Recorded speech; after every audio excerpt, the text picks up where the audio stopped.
أحبائي المشاهدين، رحب فيكم بحلقة جديدة من برنامج بلا قيود. ضيفي هذا الأسبوع هو الدكتور جوردن بيترسون، أخصائي الطب النفسي وأستاذ الطب النفسي في جامعة تورونتو بكندا، ومؤلف الكتاب Maps of Meanings أو خرائط المعاني، والكتاب الذي يصدر هذا الشهر في الأسواق 12 Rules for Life An Antidote for Chaos أو 12 قاعدة للحياة، العلاج للفوضى.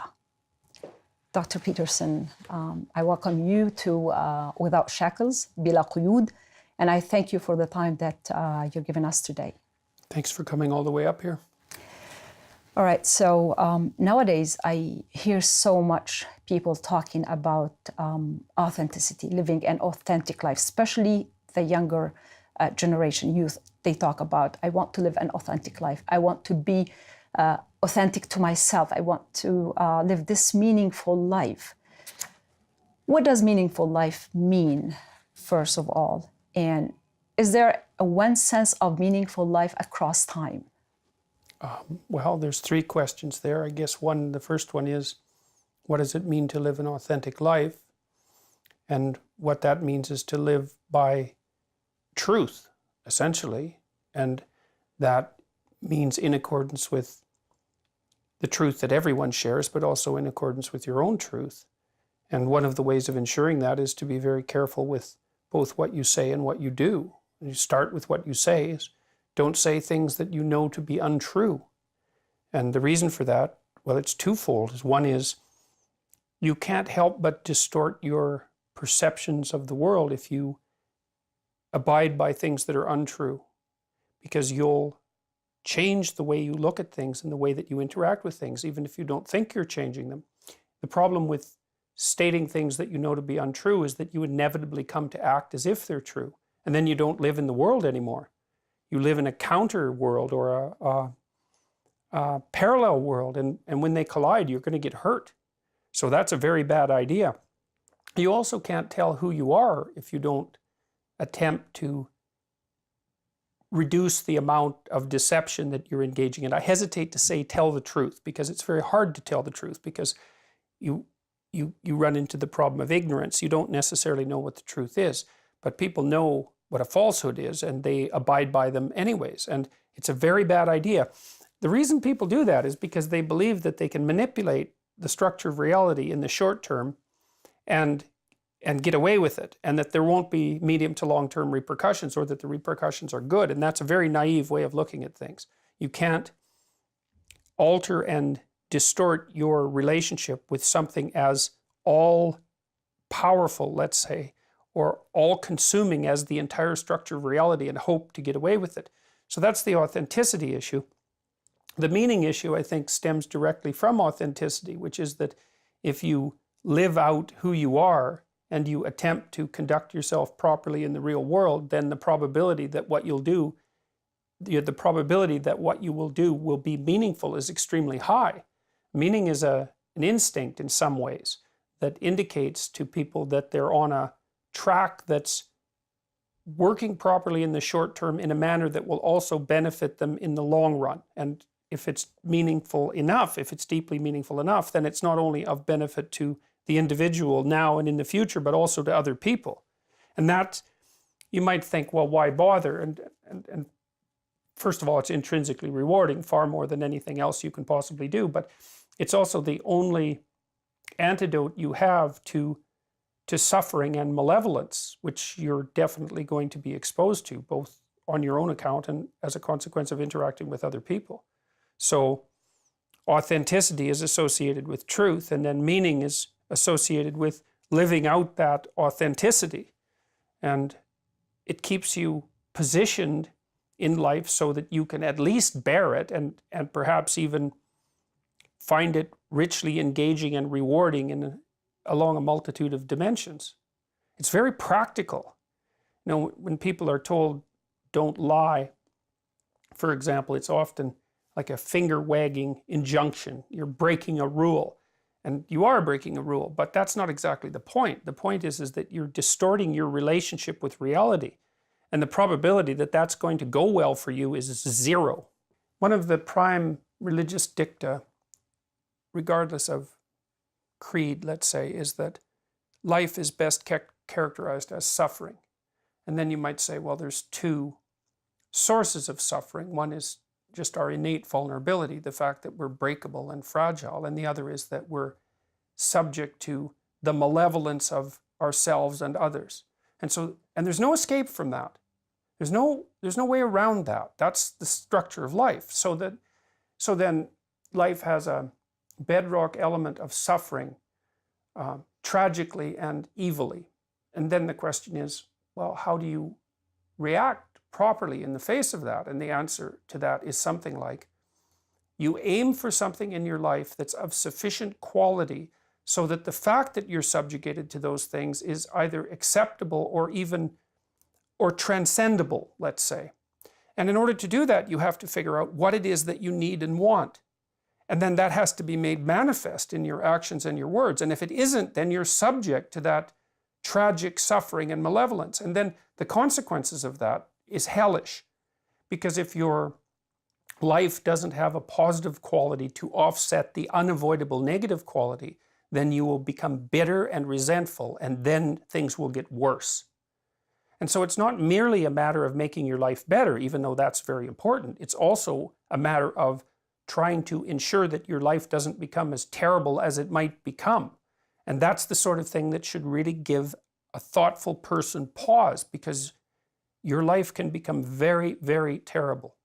Well, let's stop for a second here at the notion of truth. Like nowadays, we hear everyone saying, well, I know the truth. I am living by the truth. This is the ultimate truth. So when you talk about truth and you talk about it so much, what kind of a truth, or what is it? Well, I'm talking more about micro-truths in some sense, rather than the sorts of ideological statements that people make. I mean, are your words in accordance with your being? Do you say things that you know to be false? Do you act out things that you know you shouldn't do? It's very personal. It's not a metaphysical truth or an ideological truth or a philosophical truth. It's micro-truths. Are you clear and genuine in your communications with the people that you love or theoretically love? Because if you're not clear in your communications with them and telling them the truth, then your love isn't worth the paper. Your love isn't real, and yeah, your love isn't real. It isn't there at all. It's just a facade. And so Carl Jung said once that modern people don't see God because they don't look low enough. And what he meant by that was something like what I meant by this idea of micro-truths. It isn't the grandiose slogans that characterize people in public and their sweeping displays of morality that indicate the manner in which they live. It's the small things they do, the hypothetically small things they do that they repeat every day, that actually make up their lives, that are actually important. People love this notion of truth and they want it in their lives. And they can tell you like all the time that this is all I care about, truth. But the truth is that we run away from the truth because we are afraid to show who we are. We are afraid to be who we are. We are afraid to show our vulnerability. So how do we deal with that? Well, there's two aspects to that. One is that there's a fair bit of responsibility associated with taking on, let's say, the burden of trying to live an authentic life. And so there's every reason to avoid responsibility because it's onerous and difficult.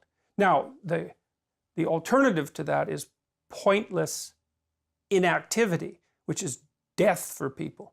So it's not like avoiding that actually works, although moment to moment it's easier.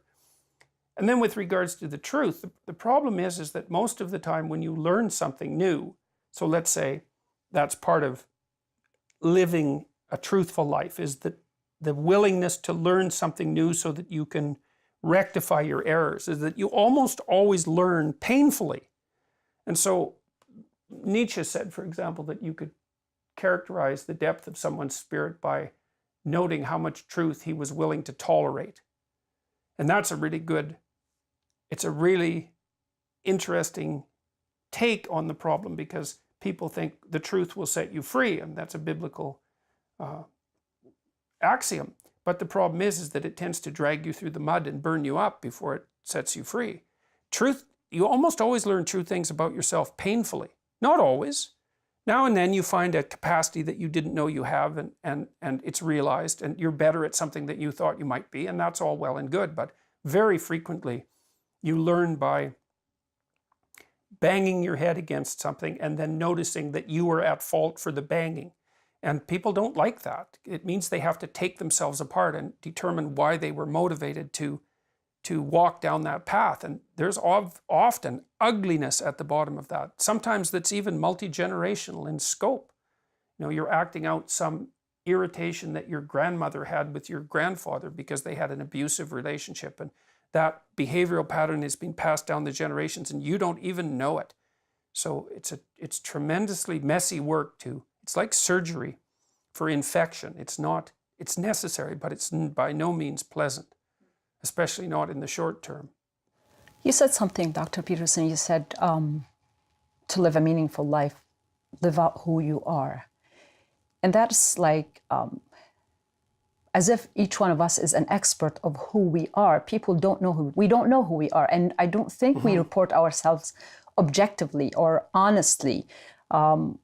We don't know why we're angry. We don't know why we do the things that we do. We don't know why we react the way we, and we run away from our pain. So how can we know who we are? Well, you do that partly by expressing it. It's a process of discovery, right? I mean, when you react emotionally to something, say with anger, it's a low resolution representation of the situation. Something didn't fit right. Something isn't working out the way it is, but it's not immediately obvious why. You have to go through the difficult process of thinking it through, and you often have to do that with another person.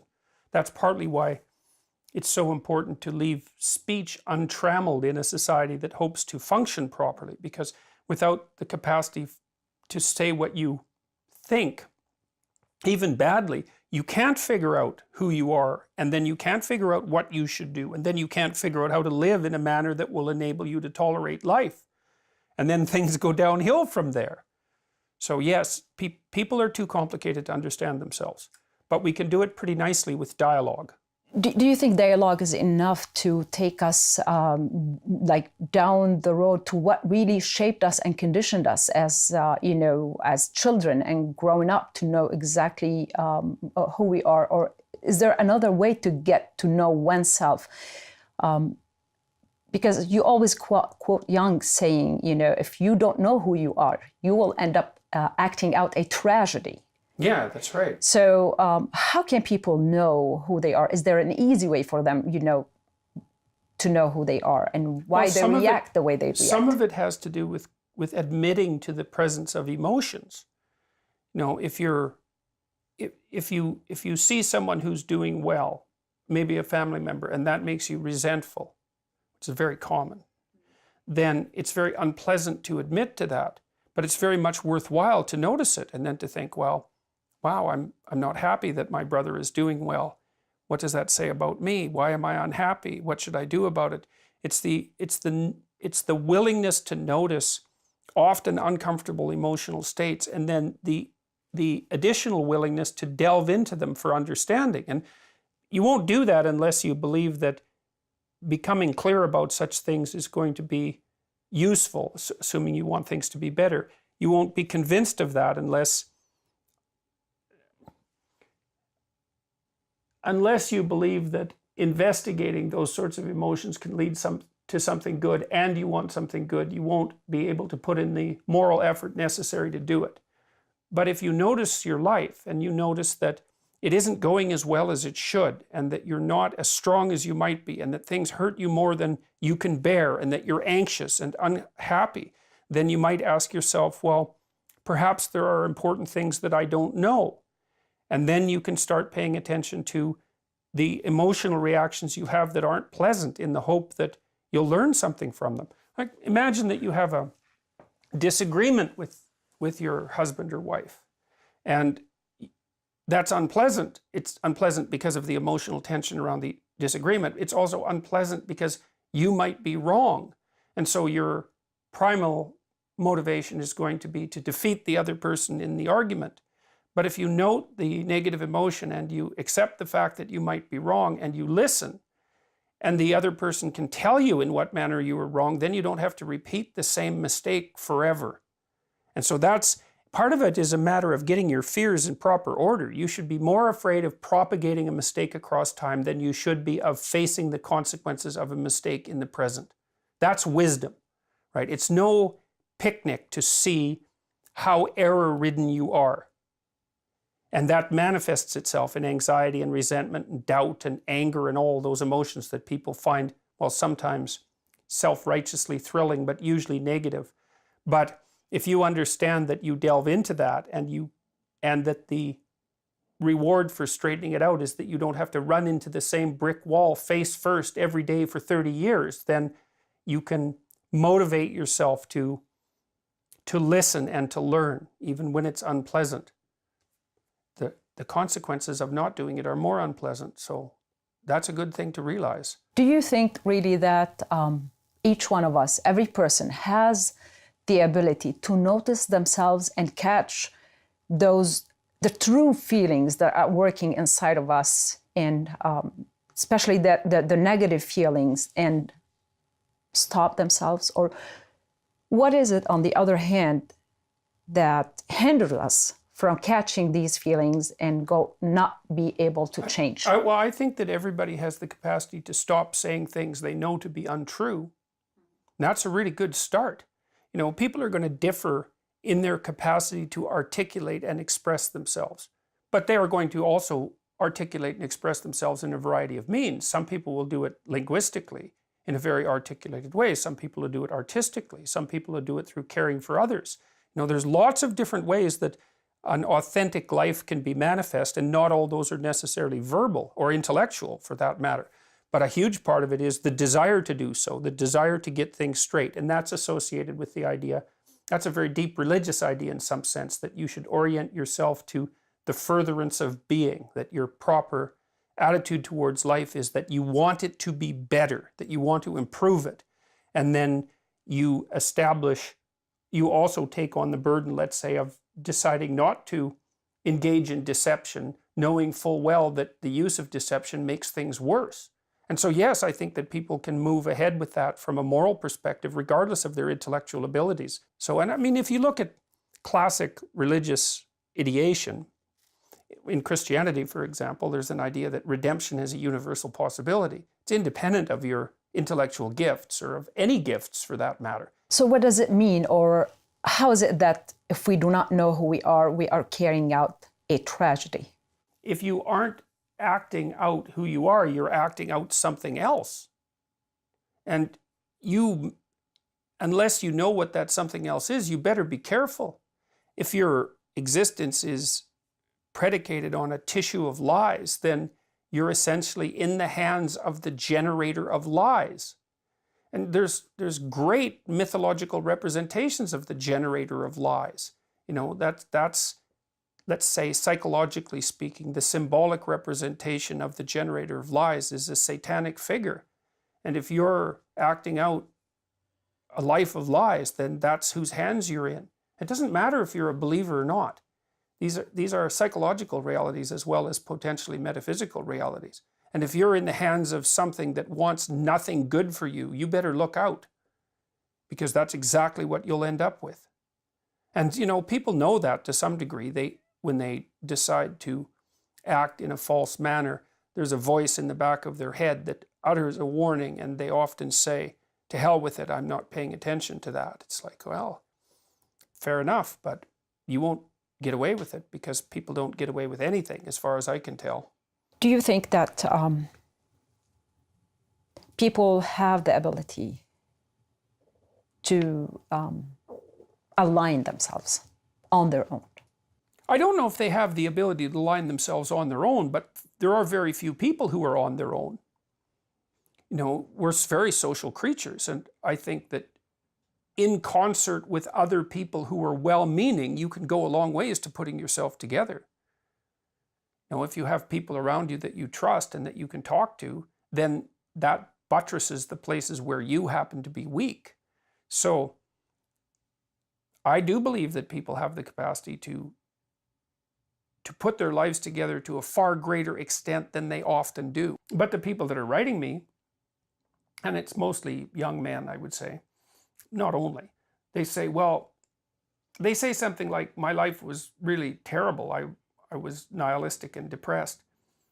But they also say, but I wasn't really trying to do anything. I wasn't really doing anything. I didn't have any direction or goals. And so now I've started to put an ethic into practice, and lo and behold, it really works. Well, so a lot of it's low-hanging fruit.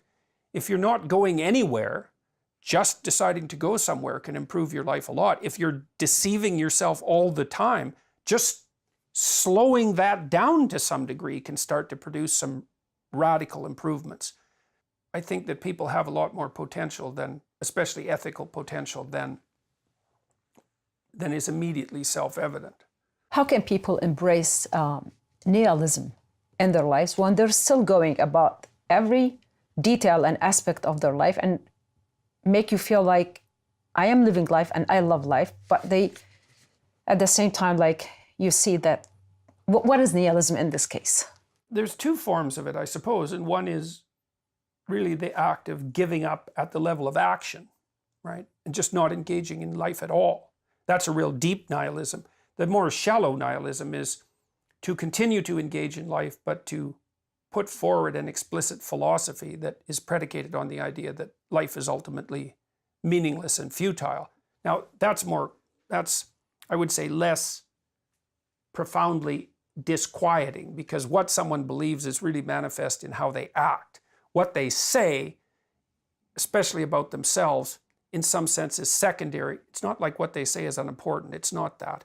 But their deeper convictions are manifest at the level of action. And lots of people who say they're nihilistic are just confused about the nature of reality from an ethical perspective. They act ethically, but they can't figure out a rationale for it. And so they adopt a philosophical nihilism, but keep acting as moral agents. The really deep nihilists become hopeless. And some of that is because they fall into a logic trap. You know, it's something like, well, in a million years, who the hell's going to know the difference? So why should I do anything at all? It's something like that. And it's also attractive to some degree, because the advantage to nihilism is that there's no responsibility associated with it. So it's a way to run away from responsibility? Yes, I think people often portray nihilism as an inevitable hopelessness, but they fail to take into account its attractiveness. And the attractiveness is, oh, well, if my life is meaningless, then I don't have to do anything. Now, it turns out that that's a real catastrophe, but you can also understand it as it has its attractions. Can people fall into this trap without knowing that this is what, like, they feel that their life is meaningless and they act, I don't care about anything in the world. So how would you prompt their attention to know that they're coming from a place where their own life does not matter for them? Well, the first thing is that it's rarely the case that someone doesn't care. What is the case is that their cynicism has undermined anything positive in their life, but it hasn't undermined the negative. So the first thing you do with someone who's nihilistic is say, what makes you so sure you don't believe in the reality of your own pain? And that's a very good question, because you can talk all you want and you can be as cynical as you can possibly manage, but using that as a weapon against anxiety and pain is it just has no effect at all. Cynical nihilism can destroy happiness, but it can't destroy misery. And you might say, well, I don't believe that life has any meaning. That isn't what you mean. You mean, I don't believe life has any positive meaning. You're not going to get out of the negative meaning. And then the next question is something like, are you sure that you're so satisfied with the fact that your life consists of nothing but negative meaning? Is that really working out well? You say, well, I don't believe in anything. It's like, yes, you do. You believe in your own pain. Everyone believes in their own pain. And what that means is that you'd also have to believe in the antidote to that pain. And maybe you'd be happy to find it. In your book that came out in January, you talked about 12 rules of 12 rules for life, and you consider these rules as an antidote to chaos. Do you care to explain a little bit, like, what kind of rules that really can be a cure to the chaos?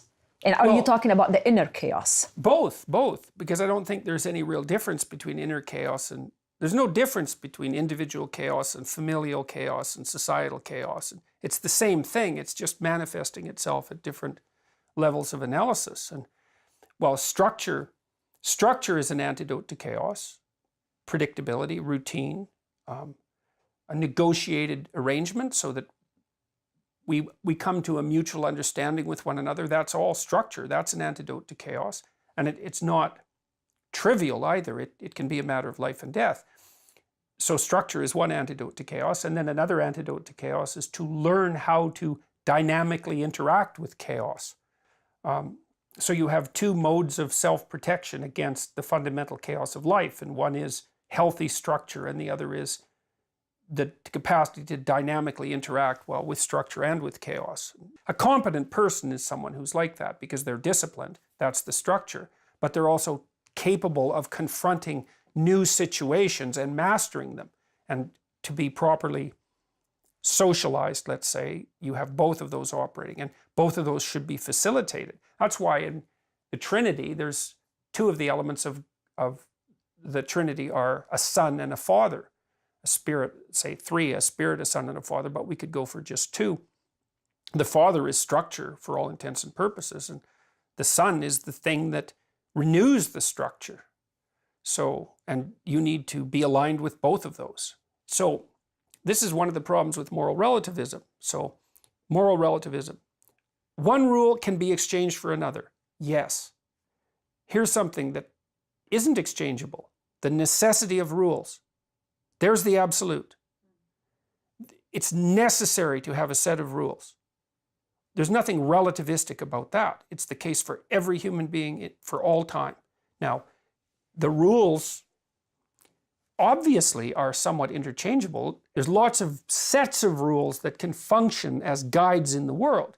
And one certainty is, if you live by no rules, then look out, because you're a catastrophe to yourself and a danger to everyone else. And that's a moral absolute. So part of the book idea is, well, you need to live by some rules. And so here's 12 that I've deeply considered, and a rationale for all of them. And what is the one that is the most precious to Dr. Peterson as a clinical psychologist and as a professor of psychology? Well, one of the rules is tell the truth, or at least don't lie. That's a good start. That's a good start. You can get a long way with that one. Like just to try for a month not to say anything that you know to be false that makes you weak is a life-transforming experience for people. How about manipulation? People manipulate. They don't lie, but they manipulate. It's the same thing. Doesn't matter whether you say it or act it out. It's the same thing. There's some really subtle manipulation. So if I'm really good at deceiving you, I'll do it with truth. Like I'll tell you something true in a manner that serves my purposes. So it's a truth nested inside a deception. That's what you do if you're really sophisticated at lying. And people do that all the time. And they say, well, I told you the truth. It's like, well, the sentence was true, but the paragraph was false. So no, you don't get to engage in that either. You're supposed to try to not say anything you know to be false. I've enjoyed so much talking to you, and I'm sure my audience have enjoyed so much listening. They have learned so much today, and they have so much work ahead of them to do after listening to all these valuable thoughts and advice on how to go about life. I thank you so much, Dr. Peterson, for this time. Well, thank you for coming up here and taking all the time and putting all this effort into it. So it's my pleasure. أحبائي المشاهدين، حلقتنا لليوم انتهت. على أمل لقاء جديد، بترككم مع بركة الرب يسوع.